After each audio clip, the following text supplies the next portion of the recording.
கோபத்தை குறைக்க தியானம் உதவும் என்பது பலர் அனுபவ வாயிலாக கண்டது. இதுல இந்த ஸ்லைட்ல என்னன்னா 7 டிஸ்அட்வான்டேஜஸ் அங்கன்னு போட்டிருக்குது. அது உங்களுக்கு எல்லாருக்கும் தெரியும். தலையடி வரலாம், நித்திரையின்மை வரலாம், தோல் அலர்ஜி ரியாக்ஷன் வரலாம், சமீபாடு நடக்காமல் இருக்கலாம், எதிர்ப்பு சக்தி குறையலாம், பிளட் பிரஷர் கூடலாம், இருதய நோய்கள் வரலாம்.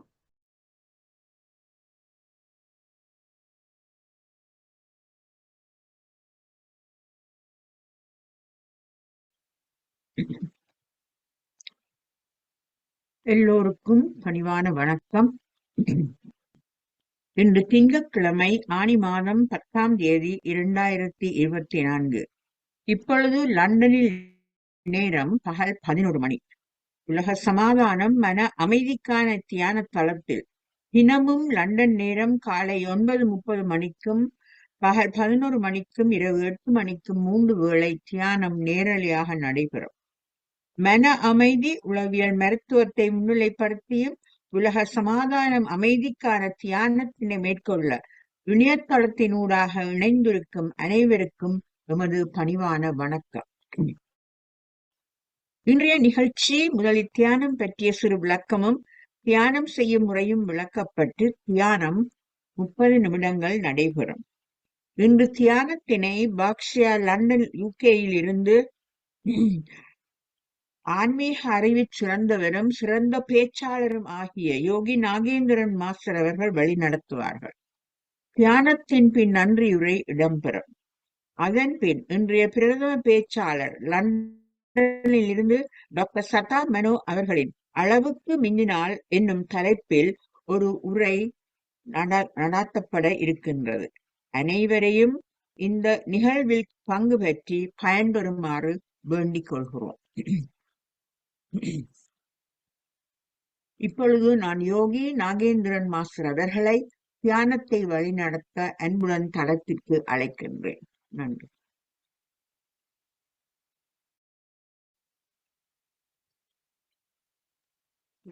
மிக்க நன்றி சரோஜாதேவி சுந்தரலிங்கம் மாஸ்டர். இன்று திங்கட்கிழமை 10ஆம் தேதி ஆனி மாதம் 2024. எல்லோருக்கும் எனது அன்பார்ந்த வணக்கம். தியானம். நிகழ்காலத்தில் உங்கள் கவனத்தை நிறுத்தி வைத்துக் கொள்ளுங்கள். நிகழ்காலத்தில் மௌனமாக விழிப்பு உணர்வுடன் இருங்கள். மௌனமாகவும் நிகழ்காலத்தோடும் விழிப்புணர்வோடும் சுவாசத்துடன் இருங்கள்.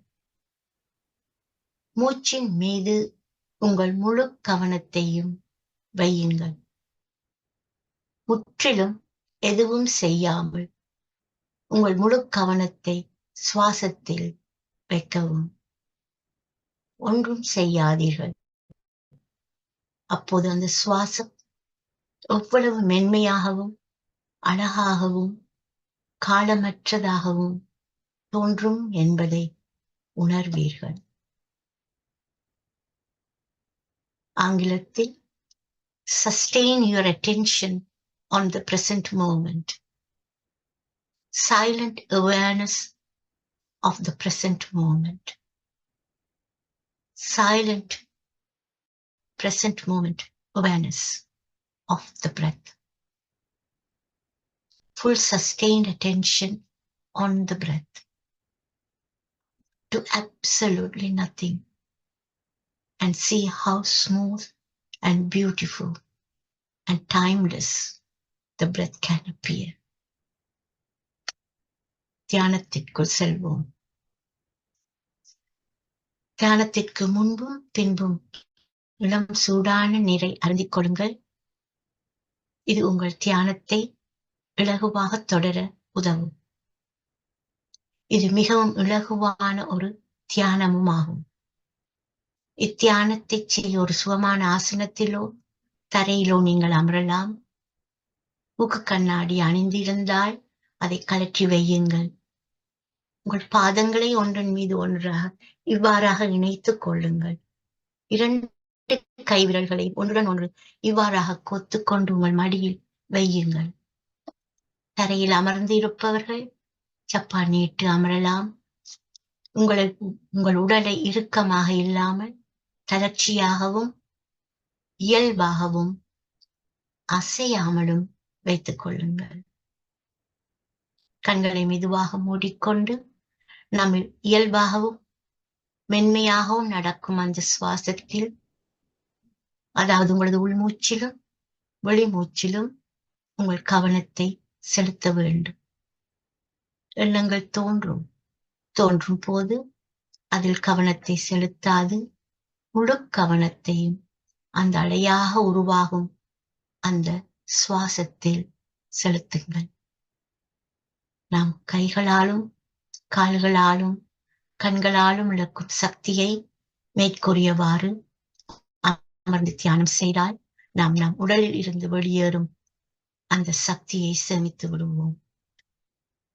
அது மட்டுமல்ல, நாம் நம்மை சுற்றி உருவாகும் அந்த சக்தி வடிவை நம்மால் உணர முடியும். மூச்சுதான் நம் உயிர், நம் குரு. நாம் எல்லோரும் இந்த தியானத்தை 30 நிமிடங்கள் தரப்படும் அமைதியை உருவாக்கும் அழகான இசையுடன் ஒன்றிணைந்து செய்வோம். Let us now go into meditation. Drink warm water before and after meditation. This will help you to keep meditation easier. This is a very light meditation. You sit in a comfortable seat or on the floor to perform this meditation. If you are wearing spectacles, please do remove it. Keep your feet crossed one above the other, like this, and interlock the fingers of both hands together, like this, and place them on your lap. Make sure your body is comfortable and relaxed and still. With the eyes closed, slowly and gently, you focus on your inner breath and outer breath. When thoughts appear, do not give any attention to your thoughts. Go with the flow. Simply witness it. More and more you practice, that witnessing starts to happen naturally. Bring your focus back onto your breath. By practicing, go beyond the mind and the breath. When you meditate like this, you will save 100% of your energy. Also, we can feel the energy that is forming around us. This breath is our guru. Now let's all do this meditation for half an hour, conjunction with the calming music. மாஸ்டர்மார்களே, உங்கள் இயல்பு நிலைக்கு வாருங்கள். Masters, now come back to your normal state. உங்கள் 2 கைகளின் விரல் நுனிகளை கண் மீது மெதுவாக வைத்து தியானத்தினால் பெற்ற அந்த சக்தியை உள்ளெடுத்துக் கொள்ளுங்கள். Place both your hands' fingertips on your eyes slowly and absorb the energy back with your eyes. 5, 4, 3, 2, 1, 0. 5, 4, 3, 2, 1, 0. இப்போது கண்களை மெதுவாக திறந்து கைகளை எடுத்து அதை சந்தோஷமா பார்த்து விட்டு இந்த அருமையான அமைதியை தந்த தியானத்திற்கு கரகோஷம் செய்யுங்கள். Now slowly open your eyes and look at your palm with smiling face. Now clap your hands for this wonderful, peaceful meditation. எல்லோருக்கும் நமது நன்றியை தெரிவித்துக் கொள்கிறோம். வணக்கம். நன்றியுரை வழங்கும் நேரம். இந்த தியானத்திற்கும் இந்த நிகழ்ச்சிக்கும் அமைதியான இசையையும் போஸ்டரையும் மெல்பர்ன் ஆஸ்திரேலியாவில் இருந்து பதிவு செய்து கொண்டிருக்கும் நந்தினி ஜெகதீஸ்வரன் மாஸ்டருக்கும், இந்த தியானத்தை யூடியூபில் நேரடி அலையாக லண்டனில் இருந்து பதிவு செய்து கொண்டிருக்கும் ஸ்ரீ ஸ்கந்தராஜா மாஸ்டருக்கும், இந்த தளத்தை அயராமல் நடத்தி வரும் திருமதி ஸ்ரீ ஸ்கந்தராஜா தம்பதியருக்கும் அவரது குழுவினருக்கும், அத்துடன் இந்த தியானத்தில் பங்கு பற்றிய மற்ற அனைவருக்கும் எங்களது மனமார்ந்த அன்பையும் நன்றியையும் தெரிவித்துக் கொள்கிறோம்.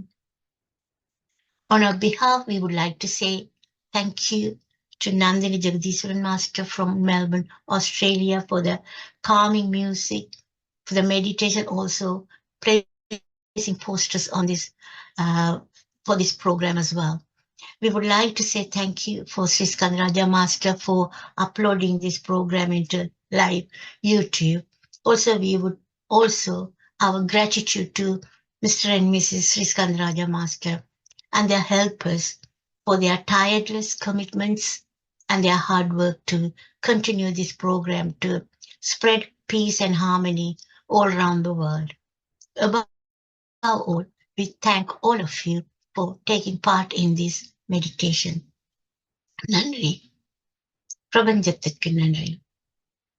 நாம் நமக்காக செய்யும் இந்த தியானம் கூட்டாக செய்யப்படும் போது பிரபஞ்சத்திலிருந்து பெறப்படும் சக்தி ஒரு சமூக சக்தியாக உருப்பெற்று வீடு, வீதி, நகரம், நாடு, உலகம் என விரிவடைந்து வலுவடைகிறது. இப்பொழுது உலகில் நடைபெறும் போர்களும் அங்கு அல்லலுறும் மக்களுக்கும் நிவாரணமும் அமைதியும் கிடைக்க பிரபஞ்சத்தை பிரார்த்திப்போமாக. இந்த தியானத்தில் ஈடுபட்ட அனைவருக்கும் PSSM தமிழ் யூரோப் இந்திய அமைப்பினரது உதவிக்கும் PMC தமிழ் அமைப்பினரின் உதவிக்கும் எமது நன்றியை தெரிவித்துக் கொள்வோம். பிரபஞ்சத்தின் கருணையுடன் வாழ்க வளமுடன் வாழ்க என்று வணங்குகின்றேன். When this meditation that we do for ourselves is done collectively, the energy derived from the universe become a social force and expands into home, street, city, country, and the world. We pray to the universe to give world peace and harmony for the people who are suffering in the war. We would like to express our gratitude to all those involved in this meditation for the help of PSSM Tamil Europe India and for the help of PMC Tamil. Thank you, universe, for your kindness and for your blessings. Thank you. இப்பொழுது நாம் அடுத்த நிகழ்ச்சிக்கு செல்வோம். இப்பொழுது இன்றைய சிறப்பு பேச்சாளராக லண்டனிலிருந்து இத்தலத்திற்கு சிறப்பு பேச்சாளராக டாக்டர் சதா மனோ மாஸ்டரை இத்தலத்திற்கு அறிமுகம் செய்யுமாறு ஆஸ்திரேலியாவில் இருக்கும் சரோஜா தேவி சுந்தரலிங்க மாஸ்டர் அவர்களை எல்லார் சார்பிலும் அன்பாக அழைக்கின்றேன். வாருங்கள் அம்மா. எல்லோருக்கும் எனது பணிவான வணக்கம். மிக்க நன்றி யோகி நாகேந்திரன் மாஸ்டர்.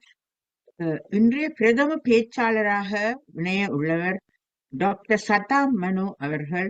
இவர் லண்டனில் மனநல வைத்திய நிபுணராகவும் குடும்ப வைத்தியராகவும் பணிபுரிந்து இழப்பாரியவர் ஆவர். இவர் எமது தளத்துக்கு புதியவர் அல்ல. இவர் எமது தளத்தில் உள்ள அனைவருக்கும் மிகவும் தெரிந்தவராக இருக்கின்றார். எங்களுக்கு அவரை நன்றாக தெரியும். எனினும் அவரை அறிமுகம் செய்வது அவசியம் என நான் கருதுகிறேன். புதிதாக இணைந்தவர்களுக்காக அவரை பற்றி சில விஷயங்களை நான் பகிர்ந்து கொள்ள விரும்புகின்றேன். லண்டனில் மனநல வைத்திய நிபுணராகவும் குடும்ப வைத்தியராகவும் பணிபுரிந்து இழப்பாரிய டாக்டர் சதா மனோ அவர்கள் கற்பிப்பதிலும் மிக்க ஆர்வமுள்ளவர். சமூக தொண்டுகளில் எவ்வித எதிர்பார்ப்புமின்றி பணியாற்றி வரும் ஒருவராக இவர் இருப்பது மெச்சத்தக்கது. இவரது முக்கிய சேவையாக இளம் சமுதாயத்தினரின் உறுதியான வளர்ச்சிக்காக விழிப்புணர்வு கருத்துரைகளை வழங்குவதில் இவர் வல்லவராக விளங்குகின்றார். கடந்த 3 வருடங்களாக இத்தியானத்தில் இணைந்து ஆன்மீகத்தை கற்றுக்கொண்டதால் மிகவும் மகிழ்ச்சியாகவும் ஆரோக்கியமாகவும் தான் வாழ்ந்து வருவதாக அடிக்கடி எமது தளத்தில் மகிழ்ச்சியாக கூறி எல்லோருக்கும் ஊக்கத்தை அளிக்கும் ஒரு சிறந்தவராக விளங்குகிறார். யான் பெற்ற இன்பம் பெருக இவ்வையகம் என்ற மொழிக்கு ஏற்ப பலரையும் அரவணைத்து ஊக்கப்படுத்தி விழிப்புணர்வுடன் வாழ மிக்க மகிழ்வுடன் வழிகாட்டி வாழ்ந்து வரும் ஒரு சிறந்த பெண்மணியாக இவர் விளங்குகின்றார் என்பதை பெருமையுடன் தெரிவித்துக் கொள்ள விரும்புகின்றேன். இன்று இவர் அளவுக்கு மிஞ்சினால் என்னும் தலைப்பில் எங்களுடன் சில அருமையான கருத்துக்களை பகிர்ந்து கொள்ள இணைந்துள்ளார். இப்பொழுது டாக்டர் சதா மனு மாஸ்டர் அவர்களை களத்திற்கு அன்புடன் அழைக்கிறோம். வாருங்கள் அம்மா. நன்றி. மிக்க நன்றி. அனைவருக்கும் வணக்கம். சலோ மாஸ்டர் மிக்க நன்றி. அருமையான அறிமுகம் செய்து வைத்ததற்கு நன்றி. நான் இப்பொழுது என்னுடைய ஸ்கிரீனும் ஷேர் பண்ணவனும் அதை ஒருக்கா போட்டுட்டு மிச்சரிச்சு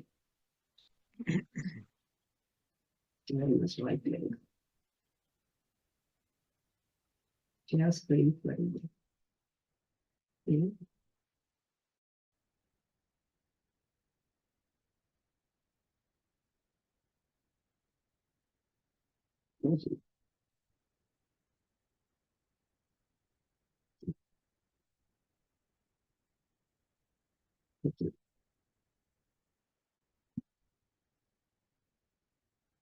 ஓகே.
ஸ்கிரீனுக்கு எடுக்கலாம். ஹோமுக்கு போயிட்டு நீங்க தானே வணக்கம். அதாவது slide show top right hand கார்னர்ல அந்த crossக்கு பக்கத்துல உள்ள அந்த பெட்டியில கிளிக் பண்ணுங்க. அதுக்கு விடுங்க இல்லை. சரி, இப்போ எடுத்துட்டு ஓகே. எடுத்துட்டேன். தேங்க்ஸ். அது மறைஞ்சு கொண்டிருந்ததை அவர் எடுக்கலாம் போச்சு. நன்றி நன்றி மிக்க நன்றி.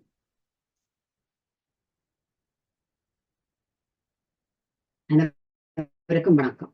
என்னை பெற்று வளர்த்து கல்வியில் சிறப்படைய உறுதுணையாக இருந்த என் பெற்றோருக்கும் முதல் நன்றி கூற கடமைப்பட்டுள்ளது.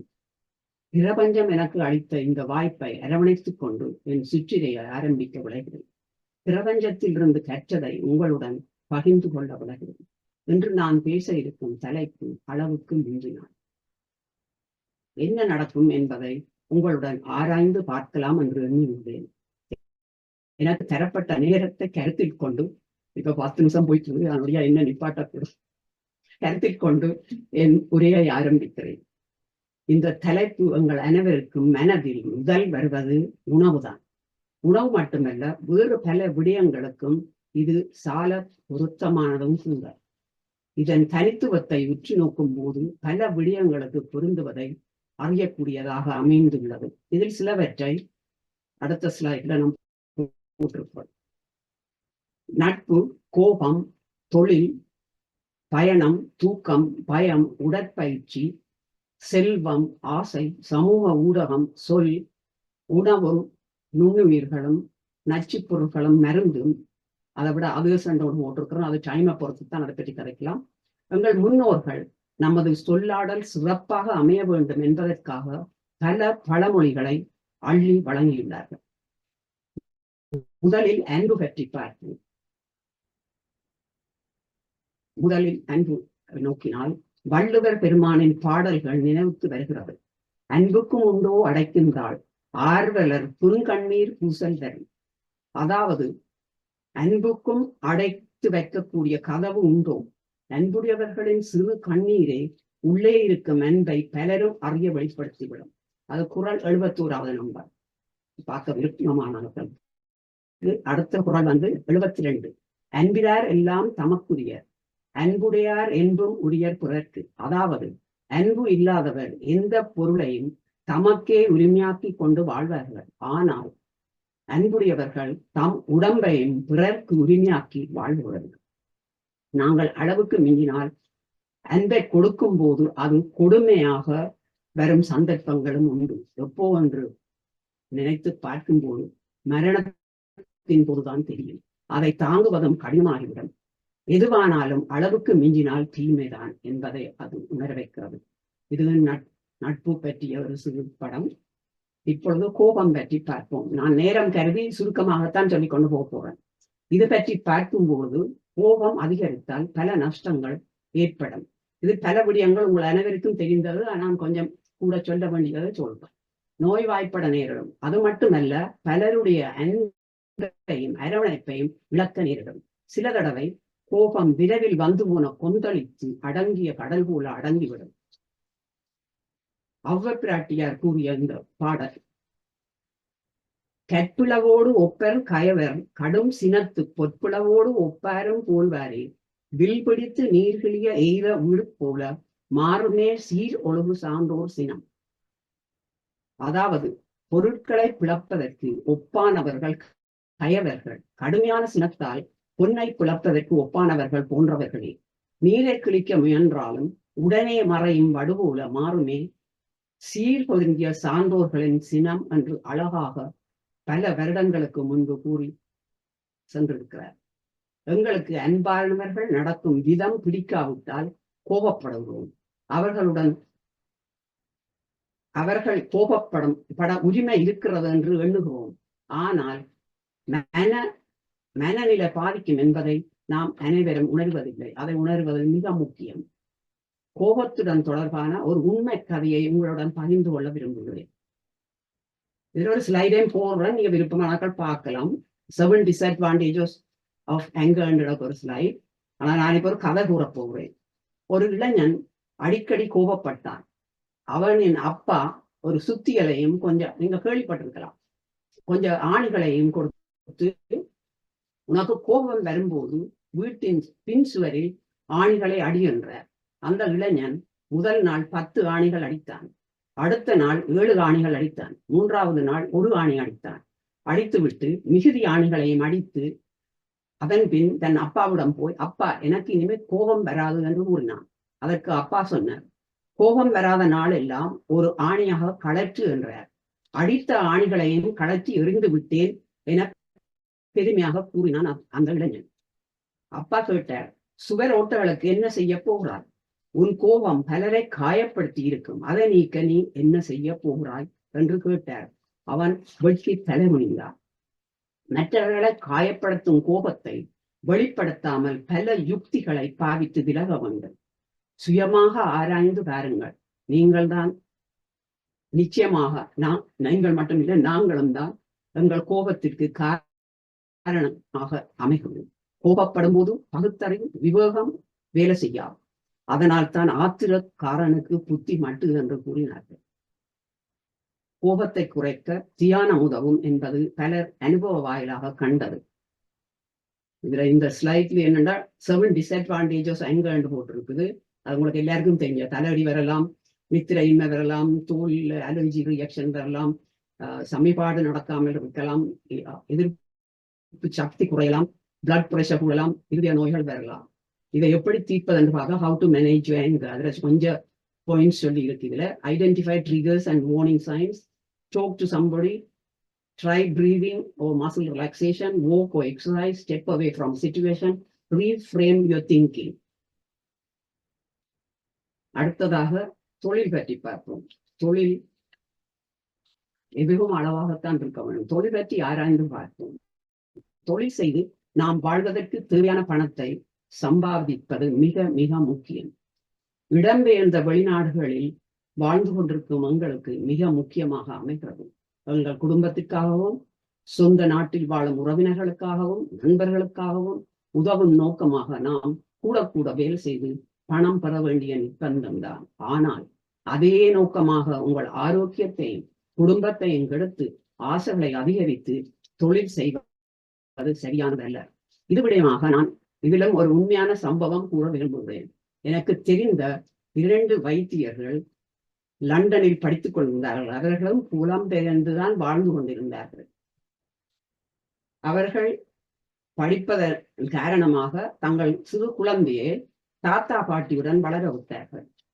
குழந்தையின் அப்பாவுக்கு வேலை கிடைத்தது. அம்மா சோதனைக்கு படித்தபடி இருந்தாள். அந்த சோதனை சித்தியடையாவிட்டால் இங்கு வைத்தியராக வேலை செய்ய முடியாது. குழந்தையின் தந்தை மேலும் படித்து பல சோதனைகள் எழுதிக் கொண்டே இருந்தார்.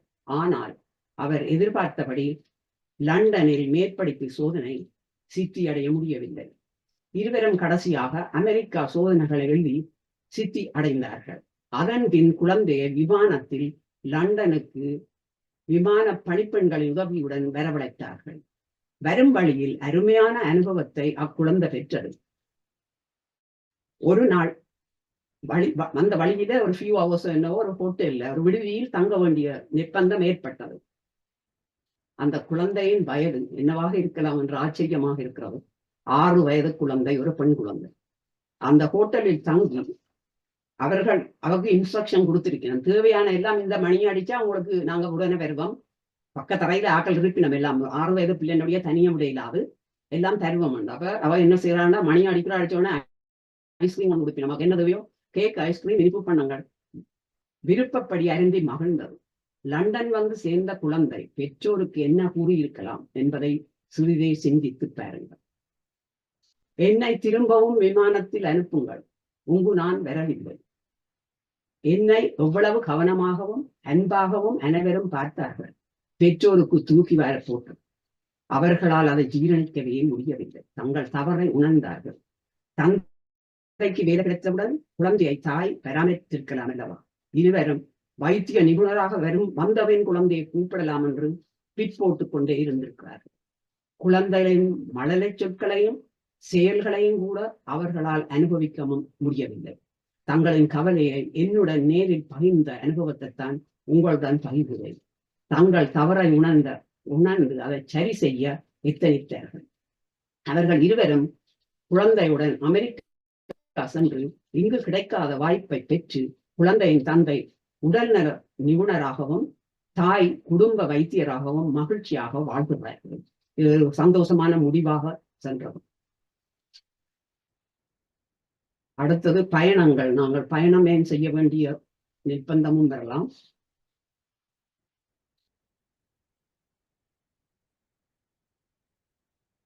சில வேளைகளில் தொழில் காரணமாக உள்நாட்டுக்கோ அல்லது வெளிநாடுகளுக்கோ பயணம் செல்ல நேரிடலாம். சில வேளை சுற்றுலா செல்கிறோம்.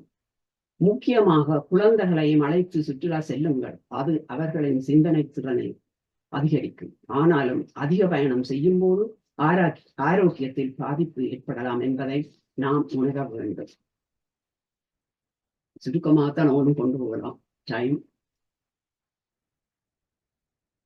தூக்கம் பற்றிய அளவான தூக்கம் போதுமானது. அது அதிகமாகும் போது பல பக்க விளைவுகள் ஏற்படுகின்றன. உடல் உறுப்புகளை நாங்கள் சோர்வடைய விடக்கூடாது. உதாரணமாக, பல மணி நேரங்கள் ஒருவர் அபியாசம் ஒன்றும் இல்லாமல் தினமும் தூக்கத்தை தழுவிக்கொண்டிருந்தால் அவர் உறுப்புகள் செயலை இழக்க நேரிடும். If you don't use it, you lose it. நீங்கள் அதை பயன்படுத்தவில்லை என்றால் நீங்கள் அதை இழக்கிறீர்கள். இதை சரி செய்ய தியானம் முக்கியமாக அமையும். அளவான ஆழ்ந்த நித்திரைக்கு செல்ல முடியும். அதிகமான நித்திரை கொள்வதை தவிர்த்து ஆரோக்கியமாக வாழலாம்.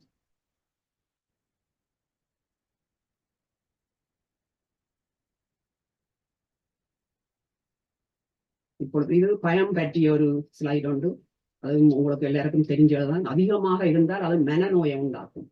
அளவாக இருக்கும்போது நாங்கள் சில ஆபத்துக்களிலிருந்து எங்களை பாதுகாக்க முடியும். அதிகமாக இருக்கும்போது செயலிழந்து விடுவோம். இதுல ஒரு சிலந்தியை காட்டப்படுது. குதிங்க சிலந்தின்னு சொல்லுவார் ஒரு ஊர்ல. ஒரு பெரிய ஒரு சிலந்தி. அதை கண்டா பயப்படுத்தாமலும், பாம்பை கண்டா பயப்படுத்தாமலும். அப்ப சில விடயங்களுக்கு நாங்கள் பயந்து அதுல இருந்து நாங்கள் எங்களை தப்பிவித்துக் கொள்றதுக்கு எங்களுக்கு அது இயற்கையாக தேவையான ஒன்று. நாங்கள் பாதுகாப்பது மிக முக்கியம்.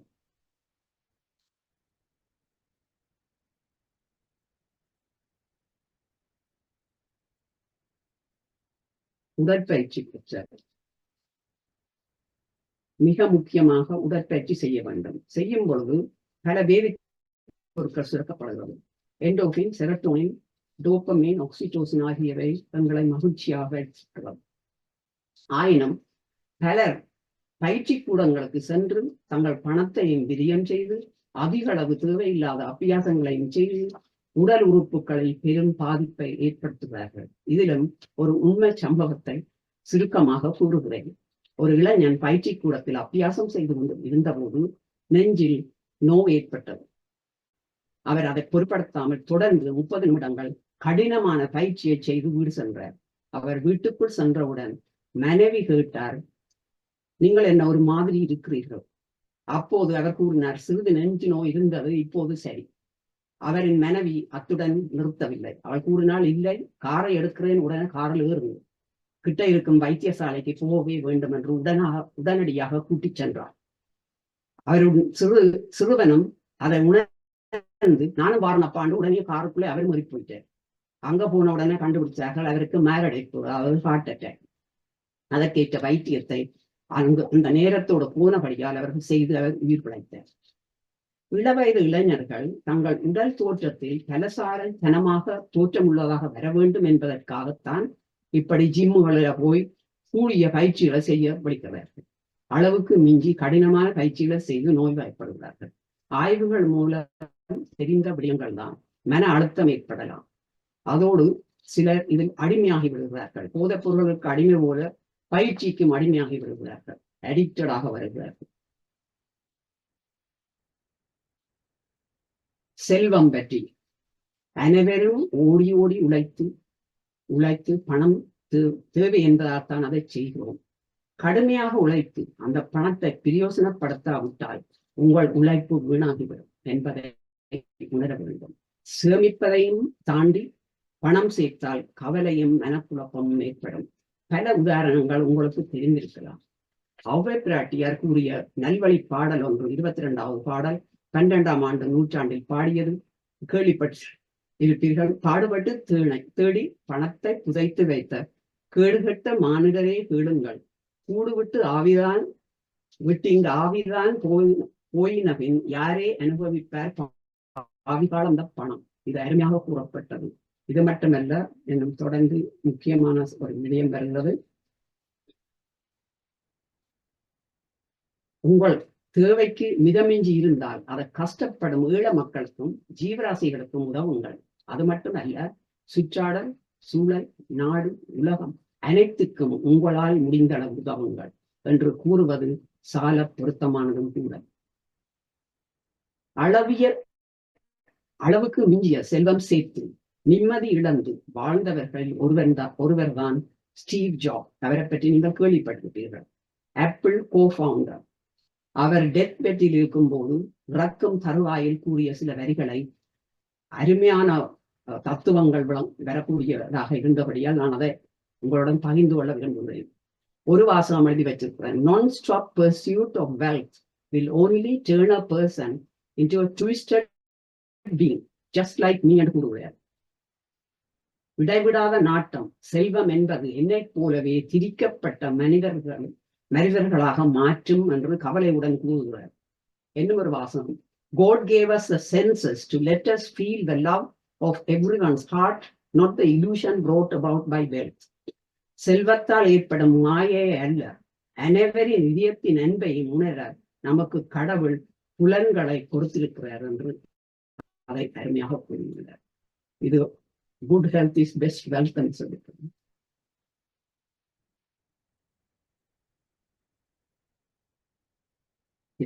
அடுத்ததாக ஆசை பற்றி பார்ப்போம். பல தடவை நாங்கள் கதைத்திருக்கிறோம் இந்த தலைப்புகளில். அளவுக்கு மிஞ்சினால் பேராசை ஆகி அது எங்களை அழித்துவிடும். சிலர் பல கார் அடிக்கடி அடிக்கடி பல கார் வேணும், வீடு வேணும் என்று ஆசைகளை வளர்த்து அதிக செல்வம் சேர்க்க வேண்டும் என்ற ஆசையை கூட்டிக் கொண்டே செல்வார். இதனால் ஆரோக்கியத்தையும் இழந்து விடுகிறார்கள். நாங்கள் அனைவரும் புரிந்து கொள்ள வேண்டியது, சேர்த்த அனைத்தையும் நாம் இங்கேயே விட்டுத்தான் செல்ல வேண்டும். வாழும் போதே மற்றவர்களுக்காகவும் வாழ வேண்டும் என்பது இதிலிருந்து புரிகிறது. ஆன்மீக பாதையில் நாங்கள் முன்னேற விரும்புவோம். ஆசையை அளவுக்கு மிஞ்சாமல் நாம் பார்த்துக் கொள்ள வேண்டும். அது மிக முக்கியம். Greed has poisoned men's souls என்று சார்லி சாப்ளின் அழகாக கூறியுள்ளார். அடுத்து வருவது சோசியல் மீடியா, அதாவது சமூக ஊடகங்கள். உதாரணமாக அலைபேசியை எடுத்துக்கொண்டால் எத்தனையோ மைல்களுக்கு அப்பால் உள்ளவர்களுடன் தொடர்பு கொள்ள உதவுகிறது. கணனி, இணையம், வலைத்தளங்கள் இவை யாவும் அதிகளவான மக்களிடையே வருகை தந்ததால் சமூகத்திடையே பல்வேறு பிரச்சனைகள் தோன்றியுள்ளன. ஒரு நாட்டில் மட்டுமல்ல, உலகம் முழுவதும் இளம் பராயத்தினரும் இள வயது உடையவர்களும் ஏன் முதியோர்களும் கூட மேற்படி விடயங்களால் அதிகம் பாதிக்கப்பட்டிருக்கிறார்கள். இப்போது பார்த்தால் அவற்றில் ஊரில் பல முக்கிய வீட்டு வேலைகளையும் பெற்றோரையும் பராமரிக்காது மேற்படி விடயங்களில் அடிமையாகிவிட்டார்கள். குழந்தைகள் தாமதமாகத்தான் கதைக்கத் தொடங்குகிறார்கள். வைத்தியரின் உதவியை நாடி செல்ல வேண்டி அமைகிறது. இதுவும் டெக்னாலஜியை தொடர்ந்தது. நான் இப்பொழுது இது பற்றிய ஒரு கவிதை ஒன்றை உங்களுடன் பகிர்ந்து கொள்ள விரும்புகிறேன். அருமையான ஒரு கவிதை. அலைபேசியால் அழிந்தது போதும், அதீத தொழில்நுட்ப வளர்ச்சியால் பாழானது நெஞ்சு. நெஞ்சு பொறுக்குதில்லையே என பல குற்றங்களுக்கு உதவியது அலைபேசி. தொலைவில் இருப்பவரை தொடுவதற்கு வந்த தொலைபேசி இன்றோ உடலில் இருப்பவர் தூரமாக்கி தொலைபேசி ஆனது. வெளித்திறமைகள் உள்ளுக்குள்ளே முடங்கி போக, உடலும் பருத்து போக, உள்ளமும் மரத்து போக, இணையத்தால் தொலைதூரம் தொடுதூரமானது, தொடுதூரம் தொலைதூரமானது. மனமும் அறுத்து உடலும் வெறுத்து மாயப்பிணிக்குள் மயங்கி கிடக்கிறோம். இணையத்தால் நாம் பெற்றது கையளவில், ஆனால் இழந்ததோ கடலளவு. சிந்தித்தே செயல்பட்டால் எட்டுவோம் விண்ணை, தீயவைகளுக்கு அடிமையானால் நிச்சயம் தொடுவோம் மண்ணை. அலைபேசியை அளவோடு பயன்படுத்தி வளமோடு வாழ்ந்து நேற்று பெற்ற குடியரசை, இன்று பெற்ற நல்லரசை நிச்சயமாக வல்லரசாக மாற்ற மூன்று வா இளைய சமுதாயமே என்று அருமையாக இந்த கவிதை கூறப்பட்டிருக்கிறது. அருமையான கவிதை, எனக்கு நன்றாக பிடித்துக் கொள்ள. அடுத்தது சொல் பற்றி நாங்கள் கொஞ்சம் முதலில் இங்க கதைக்குள்ள வந்த விஷயங்கள் தான்.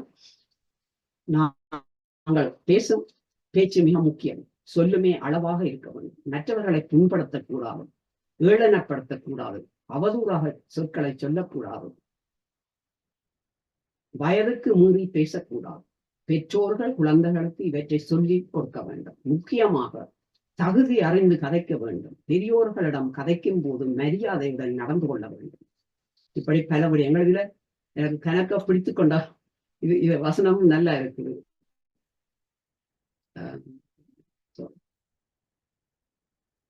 A tongue has no bones, but it is strong enough to break a heart. Be careful of your words. இதுவும் இன்னும் அருமையான ஒன்று. The words you speak are powerful.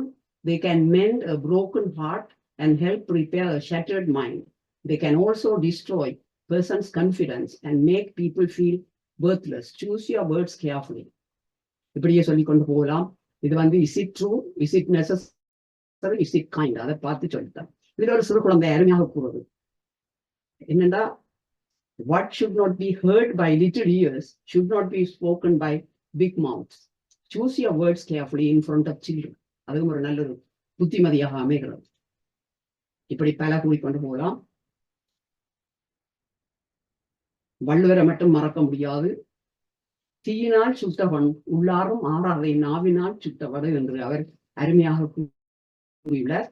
அதுல தீயினால் சுட்ட புண்ணுக்கு நாங்கள் மருந்து போட்டு வைத்தியம் செய்து அந்த புண்ணை ஆறச் செய்யலாம். ஆனால் நாவினால் கொட்டிய கடும் சொற்களுக்கு மருந்தே இல்லை. ஆனபடியால் அவரின் வாக்கின்படி உங்கள் சொற்களை நிதானமாக பாவிக்க பழகுங்கள். அடுத்த முக்கியமான ஒரு தலைப்பு உணவும் நுண்ணுயிர்களும். இதை நான் கடைசிக்கு கிட்டத்தான் எடுத்திருக்கிறேன். பெரிய டாபிக். நான் ஒரு அளவாக டைமோட பார்த்து கதைக்கிறதா. நாங்கள் உண்ணும் உணவு எங்கள் உடல் உறுப்பு அனைத்திற்கும் சக்தியை கொடுத்து தொழில்களை அருமையாக செய்ய உதவுகிறது. ஆனாலும் நாங்கள் தேவைக்கு அதிகமாக உண்ணக்கூடாது. சமிபாடு நடக்க அதிக நேரம் தேவைப்படும். சமிபாட்டு கோளாறுகளும் உண்டாகும். உதாரணமாக உடம்பிற்கு தேவையான கால்சியம் பாலில் உள்ளது. ஆனால் சில பேருக்கு பால் ஒவ்வாமை, அதாவது அலர்ஜியாக வரலாம். அவர்கள் வேறு விதமான பால்கள், சோயா மில்க் அல்லது ஆமண்ட் மில்க், அப்படி வேறு பால்களை பாவிக்கலாம். ஆனால் அதே அளவில் பாவிக்கும் பால்களை அளவுடன் தான் பாவிக்க வேணும். கால்சியம் கூடினாலும் பல தாக்குதல்கள் ஏற்படும். பாதாம் பருப்பு, முந்திரி, பிஸ்தா அதிக புரதம், நல்ல கொழுப்பு எல்லாம் இருக்கிறது. ஆனால் அதிகமாக சாப்பிட்டா ஜீரண கோளாறு ஏற்படலாம். வாழைப்பழத்தில் கலோரி குறைவு, ஆனால் அதை அதிகமாக சாப்பிடும் போது தொய்வு, அதாவது ஆஸ்மா, தொண்டைக்கரகப்பு, ஒற்றை தலைவலி ஆகிய நோய்களால் பாதிக்கப்படலாம். தேவைக்கு அதிகமாக நீர் அருந்தினால் இரத்தத்தில் உள்ள சோடியம் குறைந்துவிடும். இது முக்கியமாக முதியவர்களுடன் கவனமாக இருக்க வேண்டும். அதிக நெய் சாப்பிட்டால் உடலில் சளி பிடிக்கும், அதாவது நெஞ்சில் கூட செஸ்ட் இன்ஃபெக்ஷன், அதுல பிளம் கூட ஃபோம் பண்ணும் என்று கூறுகிறார்கள். கவம் என்ற வீடத்தான் பாவித்திருக்கிறார்கள். கல்லீரல், மண்ணீரல் தொடர்பான பிரச்சனைகள் ஏற்படலாம். இதுல ஒரு முக்கியமான ஒரு கண்டிஷனை பற்றி நான் கதைக்க விரும்புகிறேன். என்னென்றால் அதுக்கு பேர் மிதமிஞ்சி உண்ணுதல் என்ற நோய். ஆங்கிலத்தில் பியூலிமியா நர்வோசா என்று கூறுவார்கள். அதுல என்ன நடக்கும்னா, அதை குறைந்த இடைவெளிகளில் அதிகமாக சாப்பிடுவார்கள். மன அழுத்தம் ஏற்படும், தங்கள் மீதே கோபிப்பார்கள், குற்ற உணர்ச்சியால் அவசப்படுவார்கள். அறிகுறிகள் அசௌகரியமாக உணர்வது வரை சாப்பிடுவது தெரியும். அவருக்கு தெரியும் நாங்க பிள்ளை செய்யறோம்னா தொடர்ந்து சாப்பிட்டு கொண்டுதான் இருப்பார்கள். வேகமாக உண்பது, பிறரோடு உண்பதை தவிர்ப்பது, இதெல்லாம் செய்து கொண்டு இருக்கணும். பெண்களில் அதிகமாக காணப்படுகிறது. 20 தொடங்கி 30 வயதானவர்கள் அதிகமாக பாதிக்கப்படுகிறார்கள். இதன் விளைவாக இவர்கள் அதிக பருமன் உள்ளவர்களாக காணப்படுகிறார்கள். இக்காலத்தில் உடல் பருமன் உலகளாவிய மக்களை பாதிக்கும் நிலையாகும். இந்த பாதிப்பினால் அமெரிக்கா 1வது இடத்தையும் ஆச்சரியமாக இருந்தது, சீனா 2வது இடமாகவும் இந்தியா 3வது இடமாகவும் கணிக்கப்பட்டுள்ளது. இது ஒரு டைஜஸ்டிவ் சிஸ்டத்தை பற்றி காட்டியிருக்கு.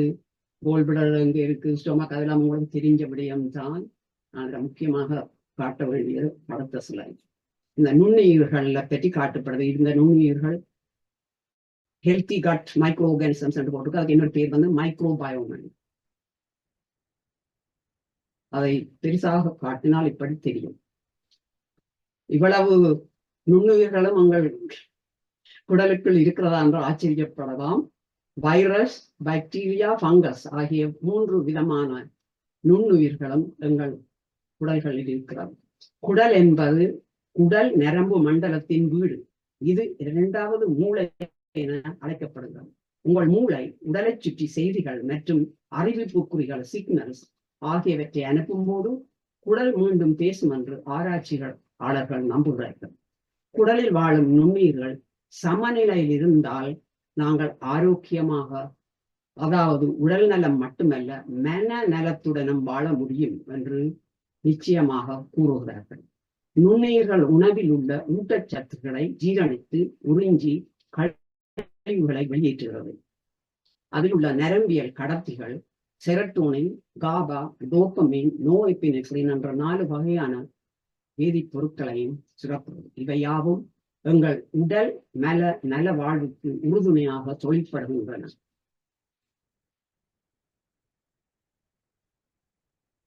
இதோடு டாக்ஸின்ஸ் இன்க்ளூடிங் மெடிசின் என்று போட்டிருக்கு. டாக்ஸின்ஸ், பலவிதமான டாக்ஸின், நச்சுப் பொருட்கள் நாங்கள் வீட்டுல குயிக்காக சொல்றோம். Over the counter medication, human food, bouquet and பிளான்ஸ்ல இருந்து வரலாம். ரோடன்ஸ், அந்த எலிகளுக்கு கொடுக்குற மருந்துகள், இன்செக்டுக்கு பாவிக்கிற மருந்துகள், சாக்லேட்லையும் சில இதுகள் இருக்குன்னு சொல்லி ஹவுஸ் ஹோல்ட் டாக்ஸிகன்ஸ் நாங்கள் பாவிக்கிறது. மற்றது மிருகங்களுக்கு வெட்டினரி ப்ரொடக்ட்ஸ் சொல்லப்படுது, கார்டன் ப்ரொடக்ட்ஸ், இதுகள் எல்லாத்திலையும் இருந்து உங்களுக்கு டாக்ஸின்ஸ் வரலாம்.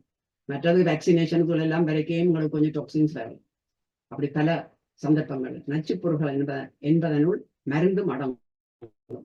வைத்தியர் எழுதி கொடுத்ததாக இருக்கலாம், அல்லது நீங்கள் மருந்தகத்தில் உங்கள் விருப்பப்படி வாங்கி இருக்கலாம், அல்லது உங்கள் சிநேகிதர், குடும்பத்தவர்கள் தந்ததாக இருக்கலாம். இவற்றை அதிகமாக எடுக்கும் போது நச்சுத்தன்மை கூடி உடல் உறுப்புகளும் சரியாக தொழிற்படவும் முடியாது.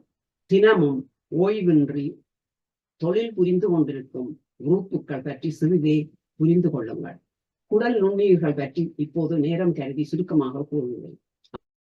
ஆரோக்கியமாக உடலில் அவர் சொல்றாரு ட்ரில்லியன்ஸ் பாக்டீரியா வைரஸ் அந்த வெண்ண போட்ட படத்துல ஃபங்கஸ் ட்ரில்லியன் மில்லியன்ஸ் போய் பில்லியன்ஸ் போய் இந்த ட்ரில்லியன்ஸ் அது தமிழ் சொல்லு வேற இல்லை கணக்கான பாக்டீரியாக்கள் பூஞ்சைகள் மற்றும் பாக்டீரியாக்கள் காணப்படுகிறது. இதுல இந்த டாக்ஸின்ஸ் வந்தால் how toxins affect our health என்று சொல்லப்படுது. இப்படியான சிம்டம்ஸ் எல்லாம் வரலாம். இது இந்த டாக்ஸினா இருந்தாலும் anxiety, ஸ்ட்ரெஸ், மூட் ஸ்விங்ஸாம், anxiety வரலாம், நித்திர கொள்றது, appetite குறையலாம், திருப்பியும் எதிர்ப்பு சக்தி, palpitation, நெஞ்சு படபடக்கிறது மாதிரி, headache, mental fatigue, loss of concentration, ஒன்றையும் concentrate பண்ணலாம், எங்களோட focus பண்ணலாம, lack of energy, fatigue கண்ட எல்லா விதமான டாக்ஸிக்கால வரலாம்.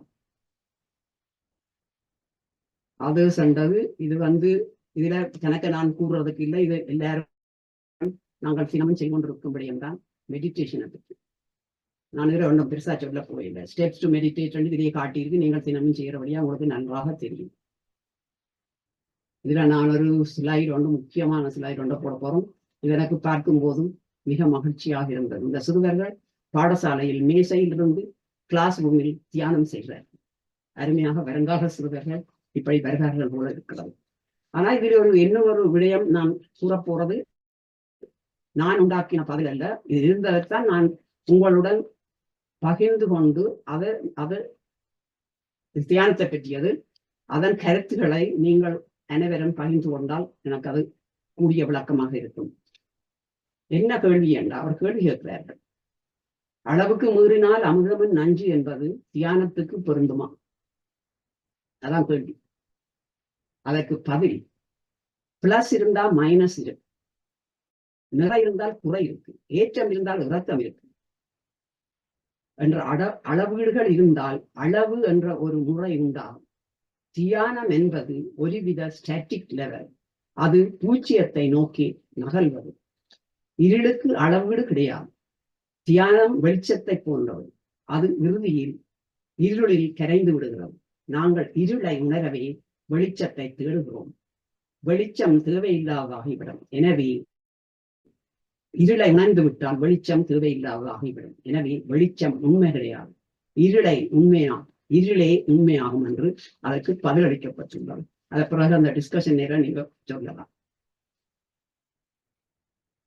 இத்தியானத்தலத்தில் ஒருங்கிணைந்து தியானம் செய்வதன் மூலமாக நாங்கள் அளவுக்கு மிஞ்சிய விடயங்களை அளவுக்கு மிஞ்சாமல் விடயங்களை செய்து அமைதி, ஒற்றுமை, மகிழ்ச்சி, சமாதானம், ஆரோக்கியம் ஆகியவற்றை பெற முடியும். இவற்றை கடைப்பிடித்து போரில்லா உலகை உருவாக்கி மகிழ்வாக வாழ முடியும். எங்களை ஊக்குவித்து இந்த வாய்ப்பை வழங்கி கொண்டிருக்கும் ஸ்ரீகந்தராஜா மாஸ்டருக்கும் அருந்ததி ஸ்ரீகந்தராஜா மாஸ்டருக்கும் நன்றியை தெரிவிக்க கடமைப்பட்டுள்ளது. அதோடு இந்த வசதிகளை எமக்கு வழங்கிய PSSN தமிழ் ஐரோப்பா, PMC தமிழ் டிவி ஆகிய அமைப்பினருக்கும் இதயபூர்வமான நன்றியை தெரிவிக்கிறோம். நன்றி. இத்துடன் நிறைவு செய்கிறேன். மிக்க நன்றி.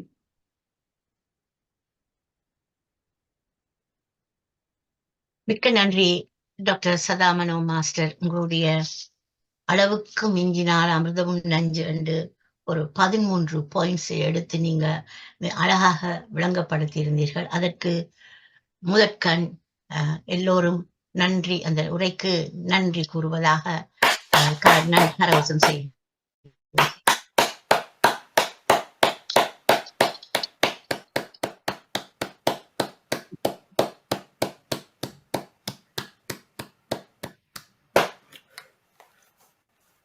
மிக்க நன்றி.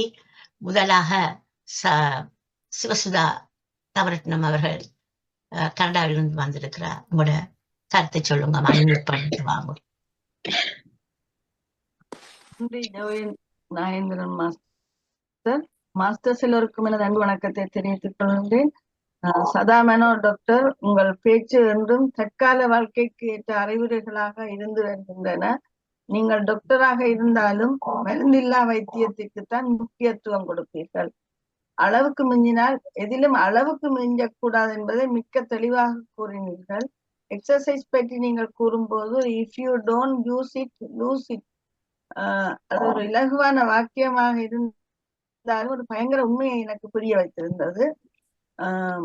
பல நல்ல விடயங்களை நல்ல நல்ல விடயங்கள் மாதிரி எடுத்து கூறினீர்கள். ஆனால் அவை அளவுக்கு மிஞ்சும் போது ஏற்படும் தாக்கங்களை உடனடியாக அதை நீங்கள் மாற்றி போட்டீர்கள். எச்சரிக்கையான பல கருத்துக்களை பகிர்ந்ததற்கு நான் நன்றியை தெரிவித்துக் கொள்கிறேன். நன்றி, வணக்கம். நன்றி.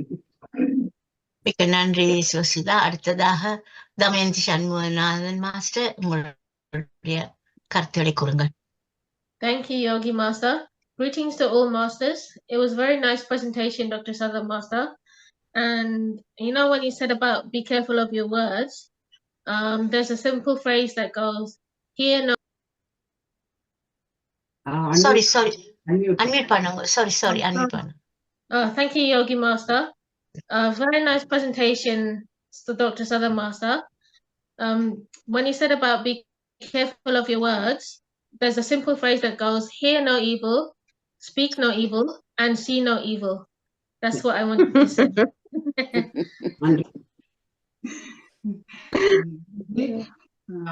பாடுபட்டு தேடிய பணத்தை புதைத்த கேடுகட்ட மானிடரே வணக்கம். நான் சொல்லல, இவதான் சொல்லிட்டேன். அது திறமான தளத்துக்கு தகுந்த பேச்சு, பாராட்டுகின்றேன். மீண்டும் இந்த சேவையை தொடர்ந்து செய்ய வேண்டுகின்றேன். அதிகமாக கதைப்பதும் எல்லாம் சொன்னீங்க, வடிவா எல்லாத்தையும் கொண்டு வந்து சேர்த்தனீங்க. அதிகமாக கதைப்பதும் நேரத்தை கூட எடுத்து கதைப்பதும் மிகவும் பாதுகாப்பானதல்ல, பாதகமானது என்று கூறி முடிக்கின்றேன். அளவுக்கு மிஞ்சினால் தியானமும் நஞ்சுதான். மிக்க நன்றி உங்களுடைய கருத்துகளுக்கு. அடுத்ததாக சிவாமோகன் மாஸ்டர், உங்களோட கருத்துக்களை கூறுங்க. அனைவருக்கும் வணக்கம். நல்ல அருமையான கருத்து. இந்த காலத்துக்கு ஏற்ற மாதிரி எல்லோருக்கும் என்னென்ன தேவைகள் இருக்குதோ அவற்றில் நாங்கள் எவ்வாறு அவதானமாக இருக்க வேண்டும். அளவுக்கு மிஞ்சினால் அமிர்தமும் நஞ்சு. அது சொல்வார்கள் பழைய காலத்திலே, விருந்தும் மருந்தும் 3 நாள் மட்டும் என்ற ஒரு முதுமொழியை நான் கேள்விப்பட்டிருக்கிறேன். விருந்தாக இருந்தாலும் ஒரு இடத்திலே நாங்கள் 3 நாள் உண்ணலாம் என்ற ஒரு வரையறை இருக்கிறது. அதுபோல மருந்தாக இருந்தாலும் ஒரு 3 நாள் உண்ணலாம் என்ற ஒரு முதுமொழியை நான் கேள்விப்பட்டிருக்கிறேன். அந்த வகையிலே எங்களுக்கு எதுவாக இருந்தாலும் நாங்கள் அளவோடு எடுத்துக்கொண்டால் நாங்களும் எல்லாவற்றையும் அளவோடு வாழ்ந்து தியானத்தையும் அளவோடுதான் செய்ய வேண்டும் என்று சொல்கிறார்கள். காரணம், நான் பல மற்ற தளங்களிலே அறிந்திருக்கின்றேன். சில வேளை தங்களுக்கு கூடுதலாக தலை சுற்றல் அப்படி வருகிறது என்றும் போது சொல்லுகிறார்கள், நீங்கள் உங்களுடைய நேரத்தை குறைத்து இந்த தியானத்தில் ஈடுபடுங்கள் என்று சொல்லியிருக்கிறார்கள். ஈடுபட வேண்டாம் என்றில்லை, ஈடுபட வேண்டும். அதையும் நாங்கள் நேரத்தை கணிப்பீடு கொண்டு. ஆகவே அளவுக்கு மிஞ்சும் என்ற ஒரு விடயம் இருந்தால் அது உண்மையாகவே பாதகமான விளைவை ஏற்படுத்தும். எங்களுக்கு நாங்கள் நிலைத்து நின்று இந்த விடயங்களை செயற்படுத்த வேண்டுமாக இருந்தால் நல்ல அருமையான விளக்கங்களை நீங்கள் தந்திருக்கிறீர்கள். அதை பின்பற்றி கொண்டு இந்த தமயந்தி அம்மா சொன்னது மாதிரி எல்லோரும் இந்த பணத்தை செலவழித்து நல்ல வழியிலே செல்வதற்கு நாங்களும் நல்ல காரியங்களை செய்வோம் என்று கூறி விடைபெறுகிறேன். நன்றி, வணக்கம். மிக நன்றி சிவாமோகன் மாஸ்டர். அடுத்ததாக கலாமகாலிங்கம் மாஸ்டர், உங்களோட கருத்துக்களை கூறுங்கள். நான் முதலில் இந்த தளத்தில் உள்ளவர் அத்தனை பேருக்கும் எனது அன்பையும் வணக்கத்தையும் தெரிவித்துக் கொண்டு, சாய்பாபாவுக்கு எனக்கு தேங்க்யூ கூடான கூடி நன்றியையும் சொல்லிக்கொண்டு நான் இதை துவங்குகிறேன்.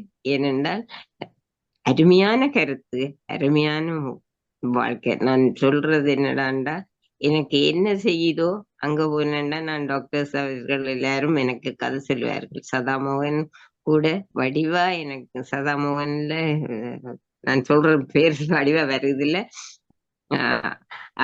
உன் கருத்துக்கள் நல்ல ஒரு விளக்கத்தோடு எங்களுக்கு தந்திருக்கிறார்.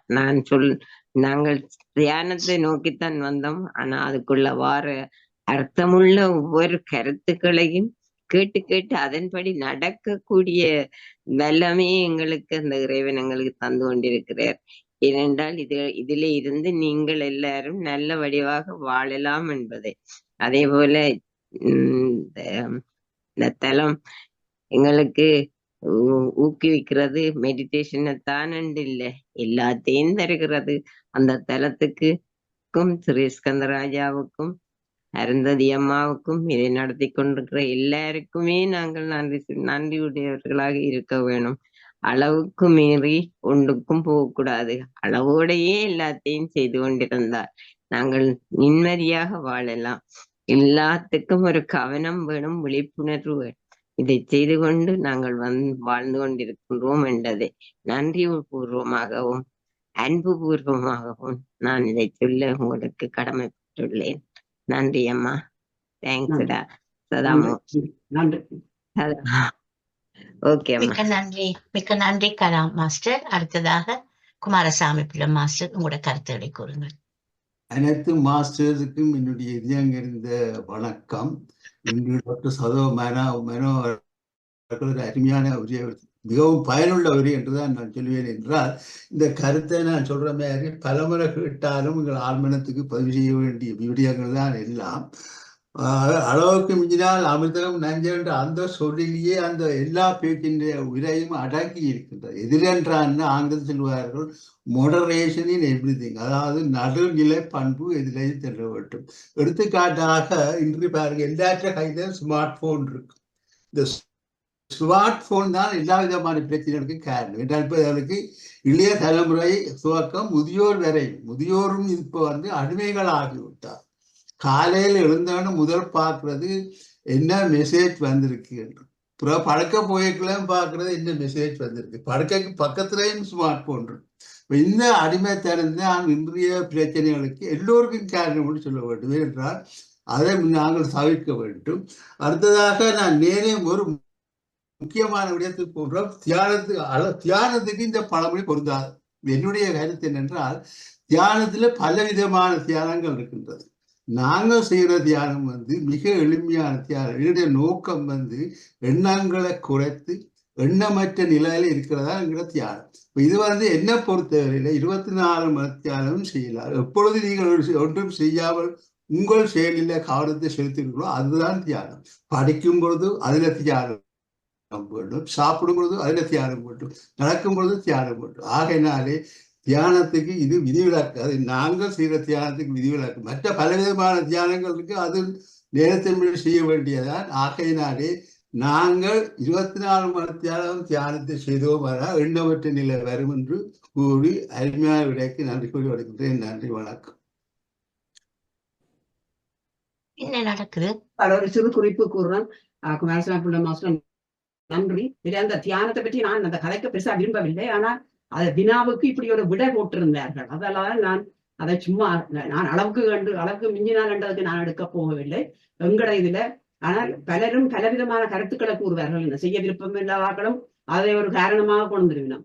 நீங்க சொன்ன மாதிரி மைண்ட்ஃபுல்னஸாக நாங்கள் செயல்படுற எல்லாம் தியானத்தின் வழிதானே. அதனுடைய அந்த லிமிட்டேஷன் அவை சொல்லினா அது பூச்சியம் அது எனக்கு ஒத்துக்கொள்ளக்கூடிய இருந்தது. ஏன்னா அதுக்கு ஒரு லெவல் இல்லை, அதுக்கு ஒரு முடிவில்லை, வரையறை இல்லை. அதனுடைய அதுல நான் சும்மா அதை கொண்டு வந்து நான் என்ன இப்படி கேட்டு இப்படி ஒரு பதில் போட்டிருந்தவை. அதைத்தான் நான் எங்களை தளத்தில மற்றவர்களும் அதனுடைய கருத்துக்களை கூறினால் நானும் அதை புரிந்து கொள்ளலாம்.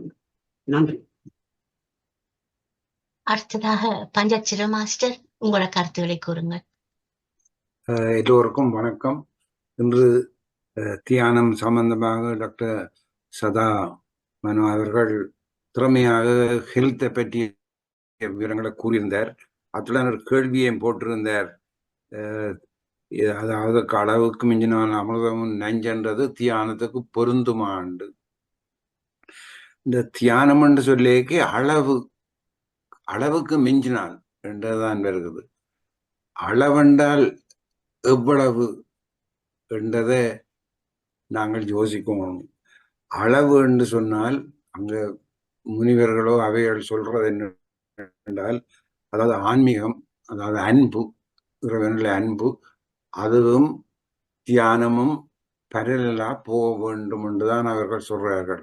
அன்பில்லாதவர் தியானம் செய்து பவரை எடுத்து விட்டால் அவர் மனிதரை அழிக்கத்தான் பாவிப்பார். தன் தியானத்திலே வந்த பவர், தனக்கு தியானத்தினால் வந்த பவரை பாவிக்க வேணுமென்றா அவங்களோட கடவுள் அன்பு, கடவுள் ஆன்மீகம் கூடுதலாக தேவை என்று சொல்லியிருக்க. அப்ப அளவுன்னு சொன்னா இங்க அதுதான் அளவு. ஆன்மீகம் இல்லாமல் தியானம் கூட போகுமாயிருந்தால் அதிலே ஆபத்துகள் இருக்கிறது என்பதை பலர் கூறியிருக்கிறார்கள். உங்களுக்கு விளங்கும் என்று நினைக்கிறேன். நன்றி, வணக்கம். நன்றி நன்றி நன்றி பஞ்சாட்சரம் மாஸ்டர். அடுத்ததாக ஆனந்தி பாலதாசன் மாஸ்டர், உங்களோட கருத்துக்களை கூறுங்க. அன்புள்ளங்களுக்கு இனிய வணக்கம். இன்று சதாமனோ மாஸ்டரின் அளவுக்கு மிஞ்சினால் மிகவும் அருமையாக இருந்தது. அளவுக்கு மிஞ்சினால் நாங்க நினைக்கிறது சாப்பாடுகள் என்றுதான் நினைச்சது. இது எல்லா விஷயத்தையும் முழு விஷயத்தையும் எல்லாம் எங்களுக்கு கொண்டு வந்து மிகவும் அருமையாக சொல்லிவிட்டார். தியானம்ன்றது இந்த 3 முறை செய்யறதே உண்மையில மிகவும் அருமையாக இருக்கிறது. அந்த தியானத்துக்கு பிறகு இப்படி ஸ்பீக்கர்ஸ் வந்து கதை கேட்க எல்லாரும் அருமையாகத்தான் கதைக்கினம், நல்லா இருக்கிறது. மற்றது நாங்கள் அந்த தியான நினைப்போட வீட்டுல உள்ள எல்லா வேலைகளையும் செய்து கொண்டு வந்தோம்டா அதான் மைண்ட்ஃபுல்னஸ் மாதிரி கதைச்ச உண்மையில அருமையாக இருந்தது. இந்த டாபிக்கும் அவாண்ட விளக்கங்களும் மிகவும் அருமையாக இருந்தது. டாக்டர் சதாமனோ இப்படி நீங்க இடக்கிட வந்து அருமையாக எங்களுக்கு அறிவூட்டுமான தலைப்புகளோட வந்து எங்களுக்கு அறிவூட்டும்படி கேட்டுக்கொள்கிறேன். மிகவும் நன்றி, வணக்கம். மிக்க நன்றி. அடுத்ததா ஸ்ரீ ஸ்கந்தராஜா மாஸ்டர், உங்களோட கருத்துரை கூறுங்க. மற்றவர்களை பேசுற விடுங்க, நான் கடைசியா வரேன். ஓகே, நடராச மாஸ்டர், உங்களோட கருத்துரை கூறுங்க. வணக்கம். இன்று நல்ல ஒரு டாபிக் டாக்டர் சதா சூஸ் பண்ணி நல்ல அருமையான பாயிண்ட்ஸ் எல்லாத்தையும் பண்ணா. ஆனால் அதில் ஒரு பிரச்சனை இருக்கு. அதாவது இந்த பௌதீகமாக எடுக்கிறதுல நாங்கள் அளவுகளை சொல்லலாம். பௌதீகம் இல்லாத இன்றைக்குள்ள என்னத்தை உணர்வுகளுக்கு அன்புக்கு முன்னும் அடைக்கும் தானண்டா என்னது, அதை அளக்க முடியாது. அதனால அந்த கேள்வி வந்து தியானம் மட்டும் இல்லை, எக்ஸசைஸும் எக்ஸசைஸ் ஃபிசிக்கலாக இருக்குது. அதில் இருக்கிற இன்னொரு சூட்சமான உண்மை என்னென்னு சொன்னால், ஆங்கிலத்தில் ஒரு வேர்டு இருக்குது, டாலரன்ஸ். நீங்கள் டாலரன்ஸ் சொன்னால் ஒரு ஆளை டாலரேட் பண்ணுறன்ற மீனிங்கில் எடுக்கிறீங்க. ஆனால் டாலரன்ஸ் என்ற வேர்டுக்கு என்ன சொல்கிறேன்னு சொன்னால், நீங்கள் ஒரு சாப்பிடும் அப்படித்தானே, ஒரு இனிப்பு சாப்பிட்டா அழுத்து போகும். ஒவ்வொரு நாளும் நீங்கள் ஐஸ்கிரீம் சாப்பிட்டு கொஞ்ச நாள் அழுத்து போயிடும். அப்போ நான் அதான் அது டாலரன்ஸ்ன்றது ஒரு மனதோடு சம்பந்தப்பட்டது. நீங்கள் என்டார்ஃபின்ல போனால் அது I don't want to go into too much into it. அப்போ நான் யோசிச்சேன், இப்போ குழந்தைகள் பிறக்கேக்கில் அதுக்கு காசு சேர்க்கணுமன்ற எண்ணம் ஒன்றுமே இல்லை. ஏதோ விளையாட்டு சாமனை காண்டோன்னா கண்ணுக்கு கவர் இருந்தோன்னா அதே கேட் அட்ராக்ட். அது கூட அழுது போகும். இன்னொரு டாய் ஒன்று வளர வளர. அப்போ என்ன பிரச்சனைன்னு சொன்னால், அறிவாக நாங்கள் வர்ற தகவல்களால் வர்றவால தான் இந்த பிரச்சனையே வருது. அப்போ இந்த தியானம் என்று சொல்லிக்கல நாங்கள் தியானம் செய்கிறது அதோட பலன் எல்லாம் இந்த அறிவோடு சார்ந்த முறையில் தான் எடுத்துக்கொள்ளணும் மொழிய. அதுக்கு அளவுன்றதுக்கு வரக்கூட அவசியம் இல்லை. அதோட ஆள் மனதுக்கு இதுக்கு ஒரு சம்பந்தமே இல்லை. ஆள் மனதை நாங்கள் தேவையில்லாதெல்லாம் ஆண்மலை சொல்லி எங்களே மாற்றி கொண்டு இருக்கிறோம். அப்போ இந்த அறிவு ஆளுக்கு இந்த டாலரன்ஸ் என்றா என்ன, நான் டாலரன்ஸ் ஒரு எக்ஸாம்பிள் விளங்கப்படுத்தினேன். சின்ன பிள்ளைக்கும் அப்படித்தான், ஒரு டாலரன்ஸ் வந்தோடனே அந்த டாய் எறிஞ்சு போகும், இன்னொரு டாய் கொண்டு கொடுக்கணும். அதில் அது ஏனென்று சொல்றது, அதை பற்றி கதைக்கணும்னா ஒரு லெக்சரே கொடுக்கலாம். அப்போ அதுதான் அதில் இருக்கிற உண்மை. அதோடு நிறுத்துகிறேன், என்ற டைம் இல்லை. எனிவே நல்ல ஒரு டாபிக், அருமையான பாயிண்ட். நாங்களும் கொஞ்சம் யோசிச்சு இப்படி எடுக்கணும். Physical is different from emotional. So measuring அளவு கண்டிகளை emotions come into this. அதுதான் நான் சொல்ல விரும்பினேன். நன்றி. இந்த கேள்வி நான் கொண்ட கேள்வியில மக்களால் கேட்கப்பட்ட அந்த விடையுமே எனக்கு இந்த பூச்சியம் என்றதுல I can really make sense out of it. இல்ல ஸ்டாட்டிக், அதை சொல்லி நம்ம என்ன ஸ்டாட்டிக் லெவலா, அதுக்கு நீங்க இப்ப சொல்ற மாதிரி அதுக்கு அளவண்டு இல்ல. அதான் அந்த டாலரன்ஸ்ன்றது ஏன் வருது, அதை நாங்கள் ஏன் குறைக்கணும். அதான் சின்ன பிள்ளைக்கு காசு சேர்க்கணும்ன்ற எண்ணம் இல்லை. நாங்கள் போய் இந்த அறிவா விரைக்கலாம். ஏன் காசு சேர்க்கிறோம்? பொருள் வேண்டாம், கார் வேண்டும், வீடு வேண்டாம். அப்போ அதுக்கு பணமும் பேருந்து பொருளோடு சம்பந்தப்பட்டு வருது. ஆனால் என்ன பொறுத்தவரையில I live in a semi-detached house, 20-year car, I am happy with it. So அது மனம் தான் அது ஷேப்பை பண்ணணும் ஒன்றிய. எனக்கு மாசுதான் பேலஸில் இருக்கிறதுக்கோ பென்ஸ் காரை ஓடுறதுக்கு. ஆனால் அதை I am not demanding. Purpose படுக்கிறதுக்கு குடிசையில் படுத்தாலும் பிளஸில் படுத்தாலும் கட்டில் தான் படுக்கணும். பழசில் என்னென்ன கோல் பெட்டில் படுக்க போகிறோம், பஞ்சு மெத்திலாம் படுக்க போகிறோம். அந்த வகையில் தான் நாங்கள் அது தியானத்தை இருக்கிற பலனை எடுத்துக்கொள்ளணும். அப்படியே அளவை என்று நான் பூச்சியம் என்று சொல்லல அர்த்தம் இல்லை. நன்றி. சரி, பலரும் கருத்தை பகிர்ந்து கொண்டால் நல்லது. அதுக்குத்தான் போட்டோம். நன்றி. நன்றி. அடுத்ததாக வானா ஜெய மாஸ்டர் உங்களோட கருத்துக்களை கூறுங்கள். அனைவருக்கும் வணக்கம். இன்று சதா மாஸ்டர் ஒரு வித்தியாசமான முறையில எங்களுக்கு தெரிஞ்ச ஒரு டாபிக்கை கொண்டு நல்ல முறையாக பவர் பாயிண்ட் ப்ரெசன்டேஷன் படங்களோட விளக்கி இருக்கிறா. அவன் கதையில இப்பவும் ஒரு சிறப்பு என்னண்டா, எங்களோட வாழ்க்கை முறையில நாங்கள் ஃபேஸ் பண்றதுகளை எடுத்து கூறுவா. அதோட ப்ராக்டிக்கலா அவ சந்திச்ச ஆக்களின் அனுபவங்களையும் சொல்லிக்குள்ள கூட சிறப்பாக இருக்கிறது. மிக்க நன்றி. மற்றது அந்த தியானத்தின் அளவை பற்றி சொல்லிக்கல, அது ஒவ்வொருத்தருக்கும் வேறுபடும். அவைய வாழ்க்கை முறையில பொறுத்தது. இப்ப குடும்பத்துல உள்ளவ 24 மணி தியானமும் தியானத்துல இருக்கிறதுன்றது முடியாது. அதே மாதிரி பஞ்சாட்சரம் மாஸ்டர் சொன்ன மாதிரி அதிக தியானம் செய்த முனிவர்கள் அதை நல்லதுக்கு பாவிக்கல. சில முனிவர்கள் அதை பிள்ளையான முறையில பாவிச்சு எத்தனையோ அழிவுகளையும் கொண்டு வந்தவ. என்ன பொறுத்தளவையில தியானம் ஒரு சப்ஜெக்டிவ். அது பூஜ்ஜியமோ அது ஒவ்வொருத்தருக்கும் வித்தியாசப்படும் என்றதான் என்னுடைய கருத்து. வாய்ப்புக்கு நன்றி. நன்றி. உங்க கருத்துக்கு நன்றி. நன்றி. அடுத்ததாக நந்தினி ஜெகதீஸ்வரன் மாஸ்டர் உங்களோட கருத்துக்களை கூறுங்க. நன்றி யோகி மாஸ்டர். நன்றி சரோஜாதேவி மாஸ்டர். அருமையான அறிமுகம். நானும் அதில் பயன்பெற்று நான் சதா மாஸ்டர் ஹெல்ப் பண்ணியிருக்கிறேன். எனக்கும் எல்லாருக்கும் ஹெல்ப் பண்ற மாதிரி நானும் அதற்கு நன்றி கூறிவிட்டு, இப்போ அளவுக்கு மிஞ்சினால் அருமையான டாபிக். அதான் இப்போ மிடில் பாத்துல போகணும், மத்திய பாதையில. மிதமான உணவு, மிதமான தூக்கம் எல்லாம் அது மாதிரி காமன் சென்ஸ் அப்படி செய்து கொண்டு போனாலே எல்லாம் சரி. சோம்பேறியா இருந்தீங்கன்னா மூவி டோலூசிட் நீங்க இருக்கு, மசில்ஸ் எல்லாம் வேலை செய்ய போயிடும். ஆனபடியா அதையும் அளவாத்தான் சோம்பேறித்தனம் இருக்க வேணும். ஜிம்மும் அளவா இருக்கணும், ஹார்ட் அட்டாக் வந்துடும்.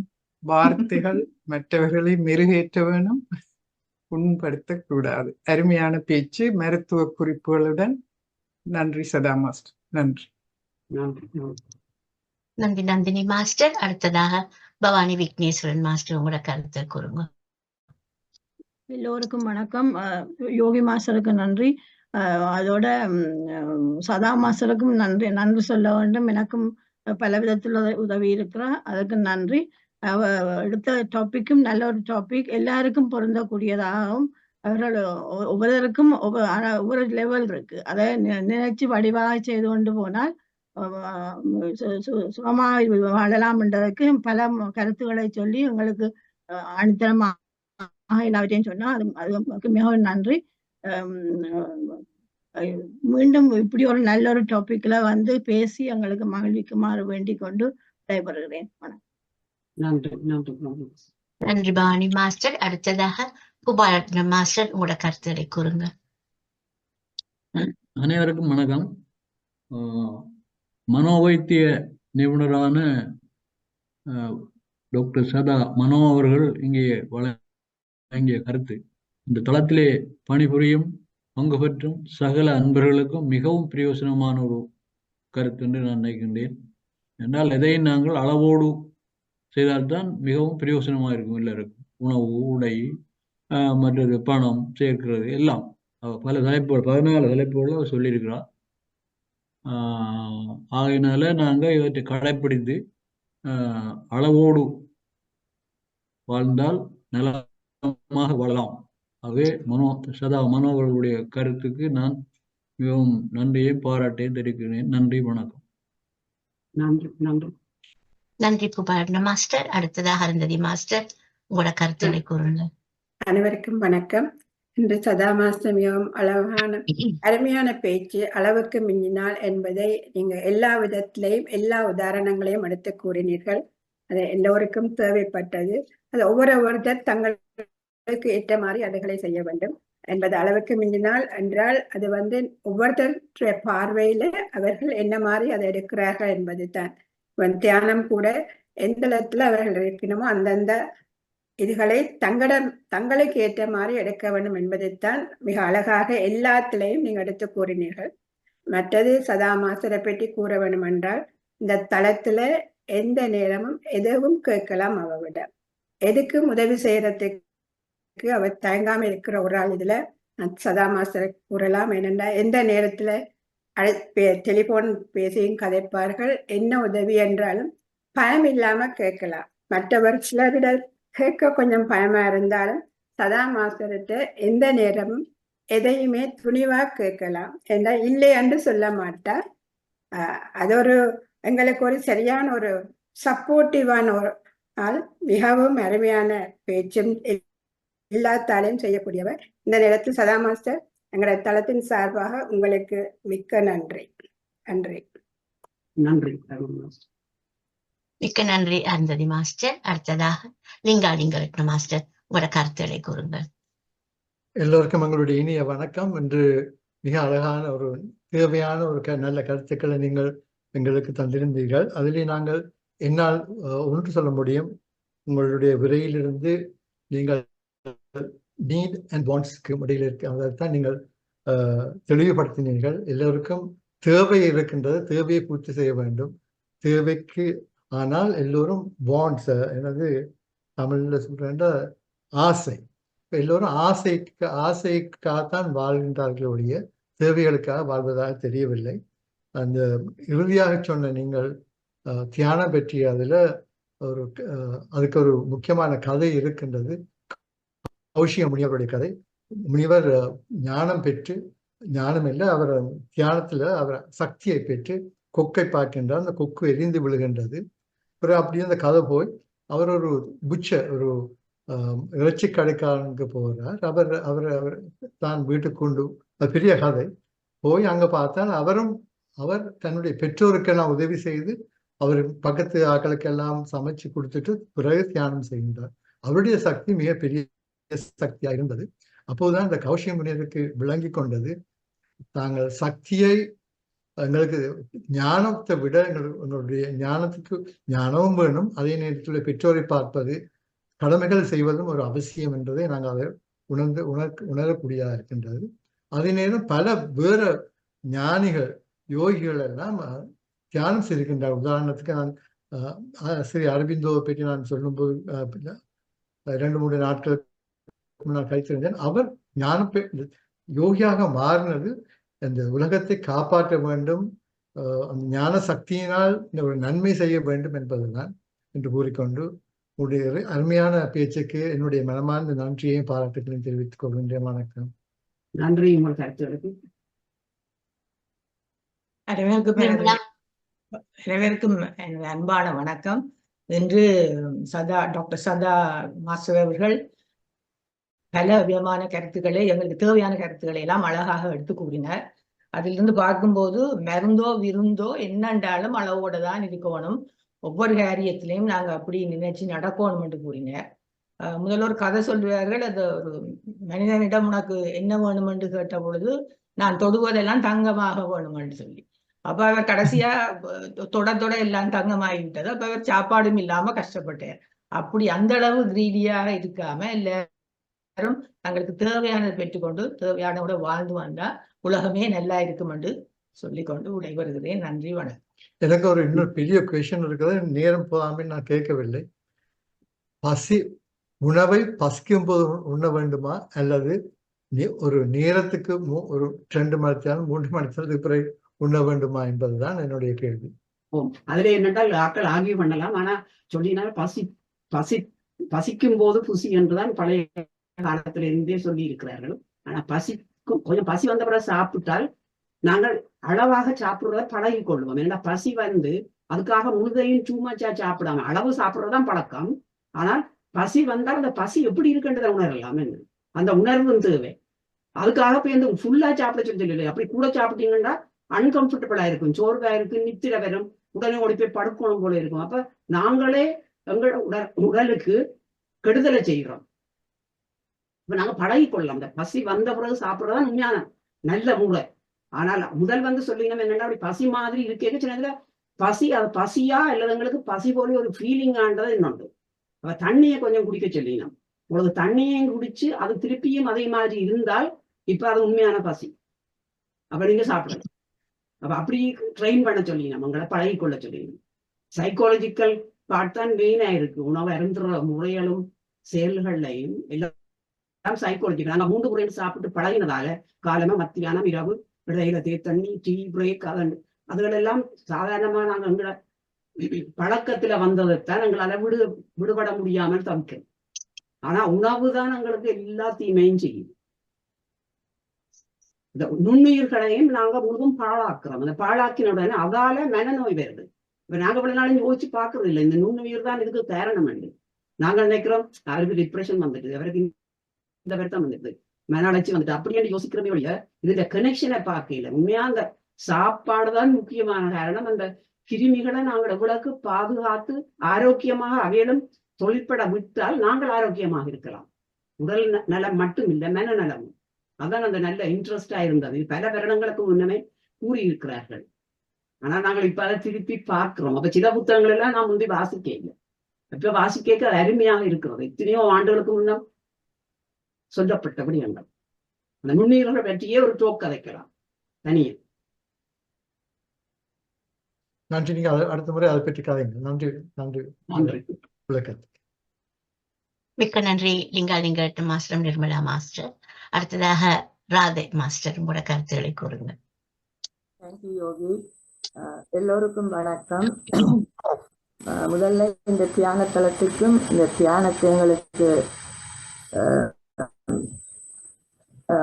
சொல்லித்தந்த ஸ்ரீ அதிபர்கள் ஸ்ரீ ஐயாக்கும் அருந்ததி அம்மாக்கும் எல்லோரையும் ஹெல்ப் பண்ற எல்லாருக்கும் முதல்ல இந்த நன்றியும் பாராட்டுகளும். எனக்கு தியானம் என்னத்துக்கு ஹெல்ப் பண்ணுதுன்னா கான்சென்ட்ரேட் பண்ணவும் மனத்தை அமைதியா வச்சிருக்கிறதுக்கு தான் நான் கூட தியானம் செய்யறேன் நான்.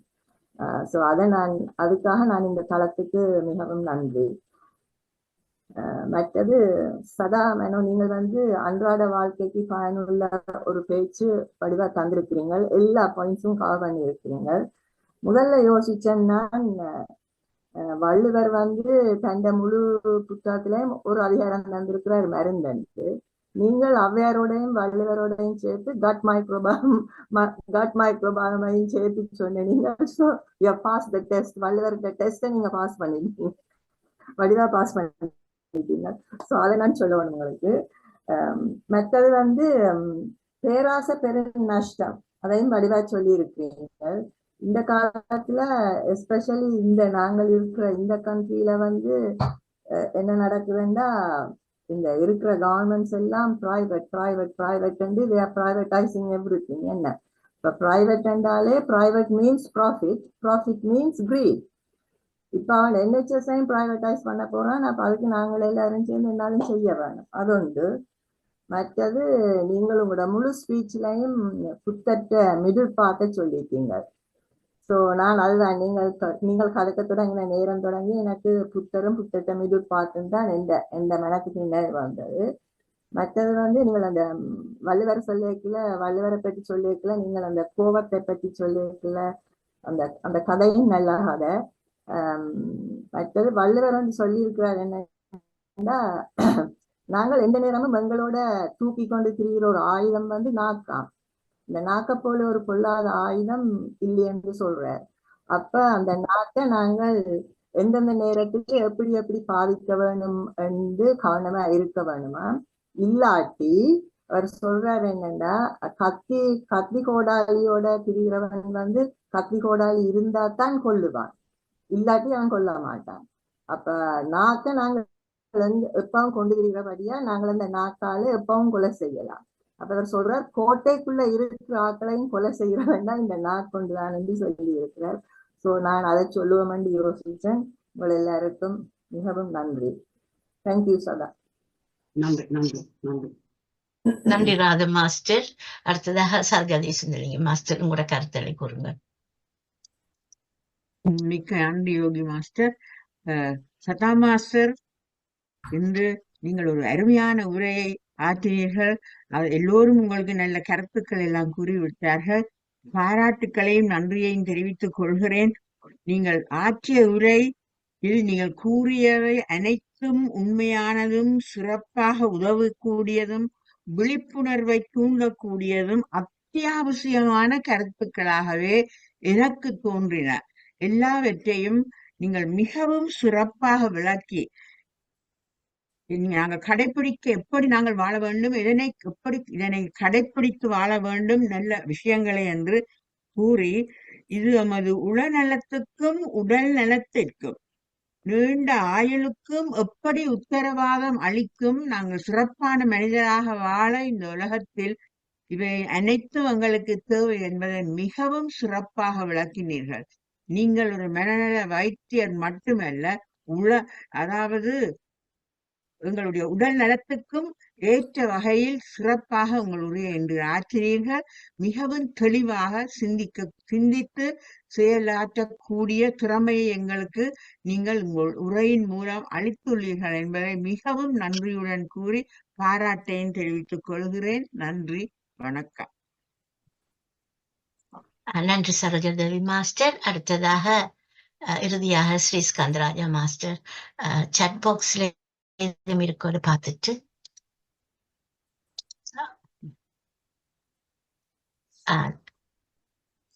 நான் சாட் பாக்ஸை வாசிச்சுட்டு உங்கள்கிட்ட தாரன்.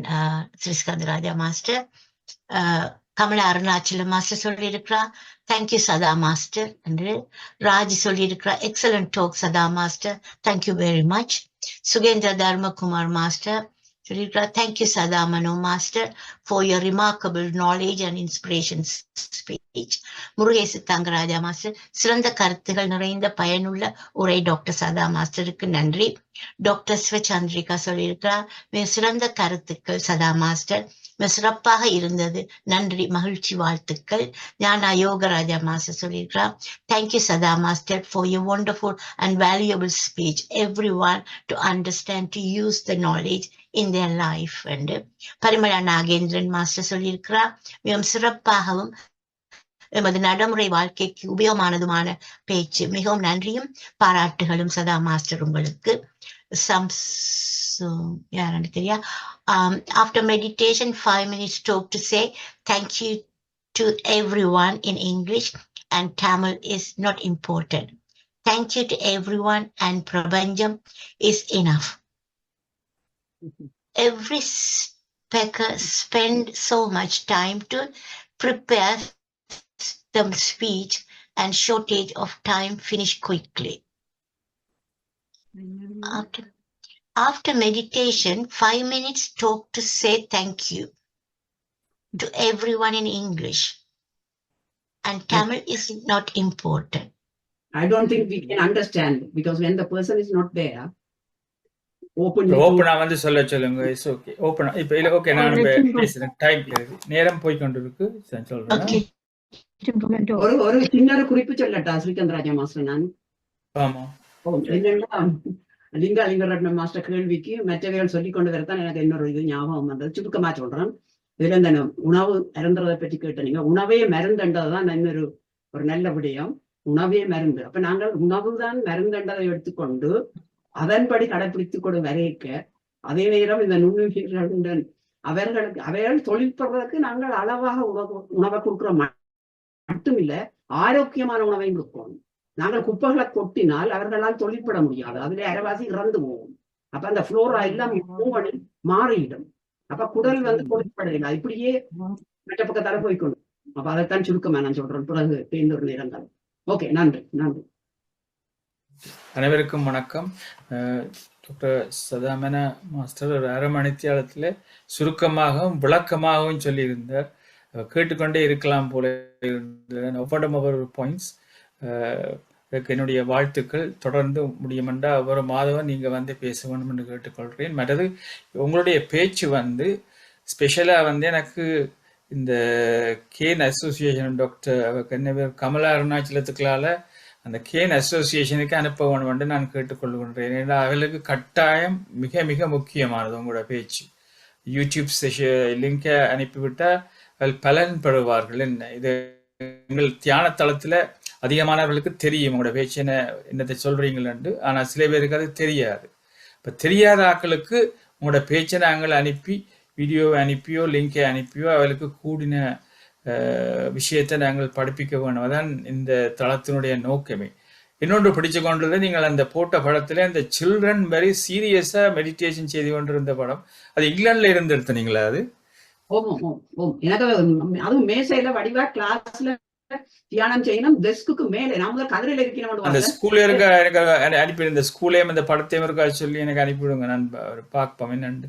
ஏண்டா நீங்க என்னதான் சொன்னாலும் ஒரு போரற்ற ஒரு சமாதமான உலகத்தை வயது போன ஆக்களுக்கு சொல்லி கொண்டிருந்து செய்ய இயலாது. இளம் வயதிலிருந்தே இப்படிப்பட்ட ஆக்களுக்கு நாங்கள் படிப்பிக்க வேணும்.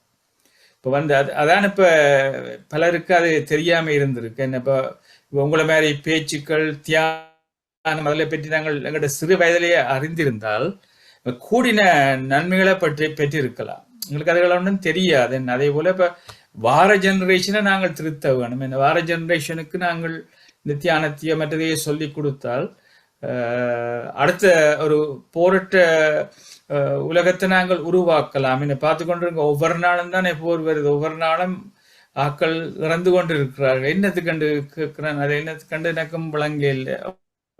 வருது இடத்தை பிடிக்கிறதுக்காக தான் சண்டை பிடிக்கணும். நேரம் கருதி நான் அடுத்த விஷயத்துக்கு போகின்றேன்.